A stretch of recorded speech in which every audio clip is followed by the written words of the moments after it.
হে আদম সন্তান, আমার ইবাদতের জন্য সময় বের করো। আমার ইবাদতের জন্য সময় বের করো। যদি তুমি আমার জন্য সময় দিতে পারো, তাহলে দুইটা তোমাকে ফজিলত আমি দিব। একটা হচ্ছে তোমার সমস্ত টেনশন আমি দূর করে দেব, টেনশন বলে কিছু আপনার থাকবে না, এবং তোমার সমস্ত দারিদ্রতা আমি ঘুচিয়ে দিব। আল্লাহ পাক বলেছেন ওয়াইল লাম তাফআল, তুমি যদি এটা না করো, আমার জন্য সময় না দাও, আমার ইবাদতের জন্য সময় বের করতে না পারো, তাহলে তোমার দুই হাতকে আমি ব্যস্ততা দিয়ে ভরে দেব।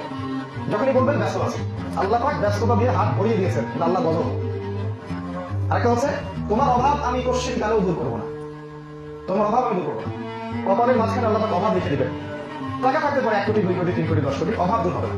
কারণ টাকা মানুষের অভাব দূর করে না, আল্লাহ মানুষের অভাব দূর করে। একজন ভ্যান চালক সারাদিন ভ্যান চালায়, দেখবেন রাত্রে বেলা দিব্যি লাখ থেকে ঘুমাচ্ছে, প্রশান্তির ঘুম। আর দেখবেন ব্যাংক ব্যালেন্সে crore crore million million dollar পড়ে আছে, ঘুম নাই, অশান্তি। তাই না? বাস্তবতা এগুলা। অতএব এটা আল্লাহর গজব। যদি আপনি আল্লাহর জন্য সময় দিতে না পারেন, আল্লাহ